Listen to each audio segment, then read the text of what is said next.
Hey guys, Alpha Fish here, and welcome back to another Lords Mobile video. And today we are talking about guild banks and how to make a guild bank for free, right? So let's get to it, guys.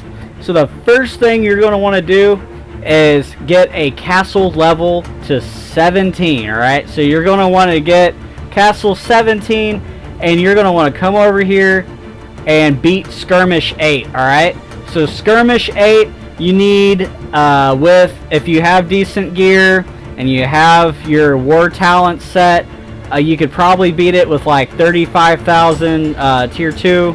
I usually wait till I get about 45,000 to like 50,000 tier 2 to smash that out, and after that you will unlock this area and you will see this building right here, the treasure trove. Alright, so the first thing you want to do is start upgrading this building and doing 30-day deposits. Alright, it's gonna suck at first, but trust me, it's gonna pay out. Get it? Pay out. Alright, so when you upgrade this building, you're going to get this bonus interest here of 20% at level 9. Alright, this building maxes out at level 9, and the basic interest 85%. This is for the 30-day deposit. If you do the 14-day or the 7-day, this gets decreased, and you're losing out on big time gems. Alright, so don't ever do those smaller deposit times. Alright, always do 30-day deposit, always. So another thing that you guys will want to get on board with, coming over here and getting your academy to level 17. When you get this thing to 17, you will access this tree here, this army leadership tree, and if you scroll down, you'll see max deposit 2. Alright, so max deposit 2 is super important, guys, super important. Or max deposit 1, sorry, now I feel dumb.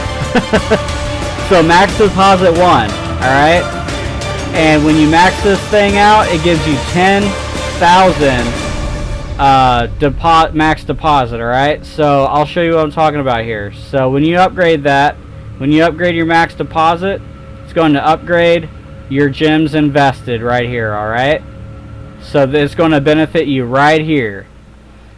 So the higher you get this, the more of a payout you get, and the total amount of gems that you get as profit, you can just take your payout and subtract your gems invested from it.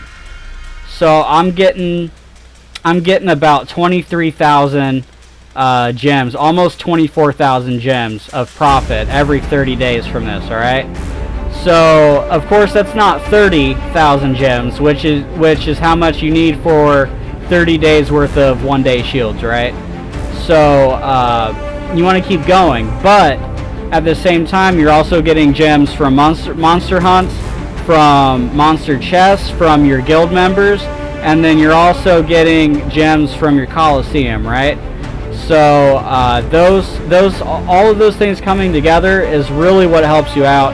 As you can see, this account here has 120,000 gems right now, and I buy 30,000 gems. I spend 30,000 gems on shields every month. Right, so I'm making a profit here because I used to not have any gems at all on this account, and I just save them up. I've been saving them so I can increase my other buildings whenever I'm ready for it, and I can also use them for golden hammers as well to get certain buildings to 25. Alright, as you can see, I do have a couple of buildings at 25. Not too many of them though at the moment, but I have a couple of them at 25. So another thing that you will want to do is stretch out into other trees after you get that maxed out. This tree here, military command, it does have a max deposit 2, but it's not nearly as good. It's only half as good. So max deposit 1 is better. Alright, it is better. I've actually been doing this on all of my accounts, so my accounts, like all of them, can sustain a shield. My main account has the best gem farming ability out of all my accounts, but I do spend a lot of gems for different things. So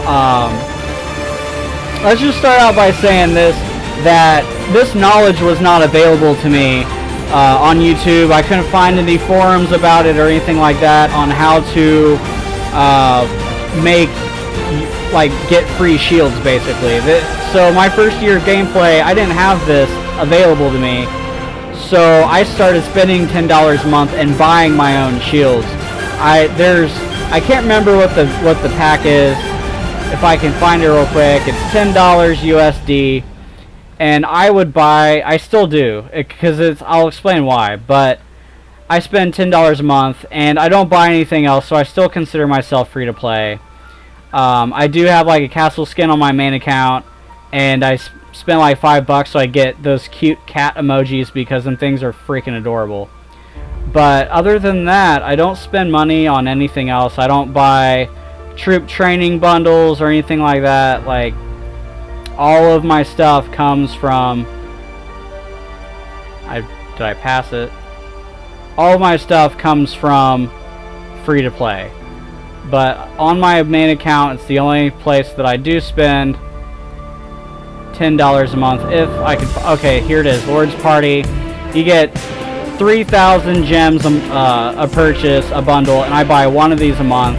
That way I feel comfortable knowing where my gems come from every single month, alright? So it's a comfort thing. I've done it for a while now, and the gems that I get a profit from, I put towards like research, or I put towards constructions or troop training, or stuff like that. So I do spend just a tad bit a month, but it's not really enough to call myself pay to play, even if I wanted to. If I try to call myself pay to play, it'd be a joke, because there are a lot of people that spend hundreds a week, thousands a month. So like even if I did consider myself pay to play, there's no way I can keep up with some of my guild members that do spend money and they buy monster hunting gear, and they can almost one-shot a level 2, like they can take a level 2 out in like 2 hits. I can't take a level 2 out in 2 hits, bro. Like, I can't do that. So, I do consider myself free to play regardless of that small purchase I do every month. So, the castle skin that I have, and the cat emojis that I have, if you've noticed me talking in like Kingdom Chat or something, those I actually got from a Google Play gift card that I got for my birthday one year. So it was like Christmas, because my birthday is like day after Christmas, so it was like one of those two, but it was a gift from my wife, because I do really like this game. I enjoy this game. I've been playing it for almost 3 years, so that kind of explains my main account a little bit. But I have 4 other accounts that I do this on. They all have over 100,000 gems on each one, and they can sustain a shield. I do not spend money on them whatsoever. All zeros, no money, guys.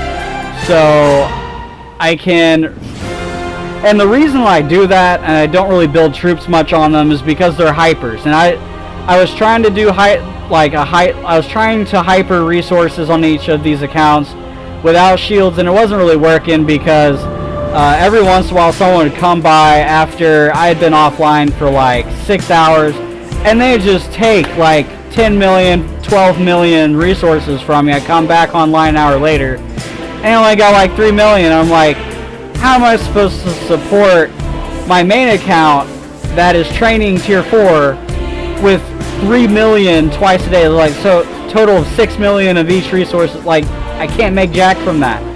So I kind of put my brain to it. I started thinking of a way, after I had gotten an account so far, so far developed, I started thinking, I can make an account get enough gems to be able to sustain a shield every day, So I came up with this method myself. I'm sure it's been done by many other people, but I'm actually putting this knowledge out and this experience that I have out there, because this was not available to me when I started. So I feel like you guys can do a hell of a lot better of a job starting out than when I did. Because when I started out, I didn't have the knowledge that I have now. And I'm passing my knowledge on to you guys so that you, in 3 years, can make a better account than my main account is after 3 years. So you guys may get mad at me eventually or something, and be like, yo, Alpha, my stuff's better than yours. I've been playing for 3 years and my account's like 4 million. Bro, good job. If you learned it from my videos, I applaud you, alright? Because that's why I do this. I'm just trying to pass my knowledge on to the next generation. But I digress. I'm not trying to... I'm getting off track here and I'm not trying to. But, oh, looky here. You can get gems from this, guys. You can get gems from this. It's very random. You don't always get gems from this. Sometimes you'll get shields from this, too. This isn't a foolproof way of farming gems. But there are events every once in a while where you get nothing but gems from completing Essence, which you also need rallies to get these. Excuse me. So this is a thing that you can do regularly, and you sometimes get gems, but take it from me, it's not a reliable source of gems, alright? Unless there's an event, and those events are random. Maybe you might see one of those events a month, alright? So it is very random, and it's not very reliable. So stick to upgrading this building. It does hurt the gem wallet after a little while, especially getting closer to like the 8th upgrade or the 9th upgrade. It hurts. I think the last upgrade's like 40,000 gems worth of crystal pickaxes or something crazy like that. So it does hurt a little bit, but I'm telling you, like, it does not make you regret doing it. So once you get that upgrade complete, it's very, very beneficial, alright? So that, and then recapping again, the research, make sure you're getting this up here, because this really, really helps. This max deposit one really, really helps, alright? So as you can see, I got mine to 7, I got this building out, maxed out, and I get... What was it? Like a little less than 24,000 every 30 days. And really with Coliseum and guild gifts and stuff, I'm not having any trouble at all getting the gems that I need to pop these shields every day. And right now I have 26. We just had a guild fest. Actually today's the last day for this round of guild fest. And I think I got a couple of those gem spending quests, and I just use them to buy, like I bought shields with them. That way I could complete Guildfest and get my shields at the same time. So that's how I stay stocked on shield, guys. Real quick, I do hold food on this account, and you see that it is flashing red. My troops are eating it, but seeming that my food hyper makes like roughly 30,000 or 30 million food a day. I'm not too worried about it. If I go into here, you see I have 88,000 troops alive. The rest of them are like injured or in the sanctuary here. But I try to keep at least my alive amount of troops pretty low. My hourly upkeep is pretty low. So as you can see, my hourly food production is really low, but this account makes, and it's not even done yet. Like I still have a bit of work over here to do with these buildings, so it's not fully maxed out. And as you can see, I have these other buildings that I want to have a decent amount of production for stone and wood. But if it really comes down to it, if I need ore that bad, I can take them out and raise more mines. But this is my food bank, guys. I do actually put my other resources on my main account, just because my troops don't eat those, and I find it more convenient because most of the food or most of the resources I use between all my accounts is on my main account, so they're already there. for using. I don't have to worry about transferring anything but food, which I can use a macro clicker for that, so it's not that big of a deal. And then when my guildmates ask for resources, or they send me a mail, say, hey, can you send me X amount of resources?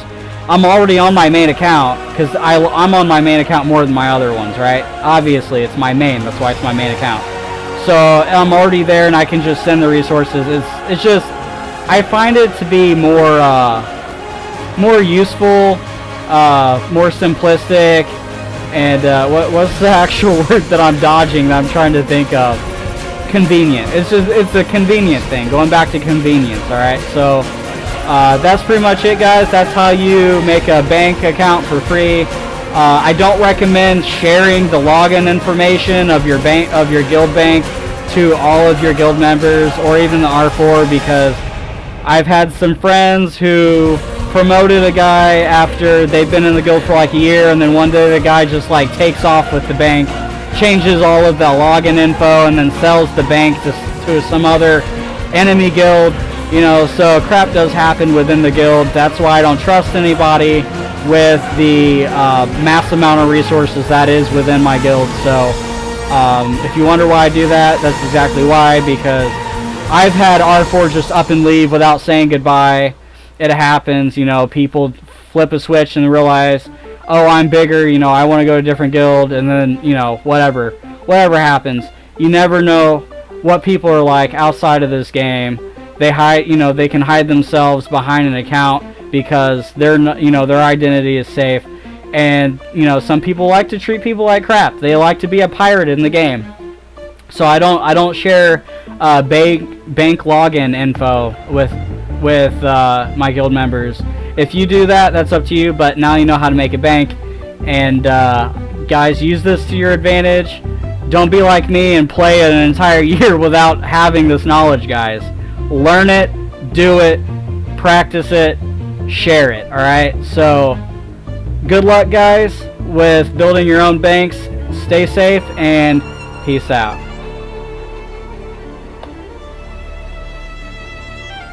Jeez, I can't find my mouse. Where's my... Peace out, guys.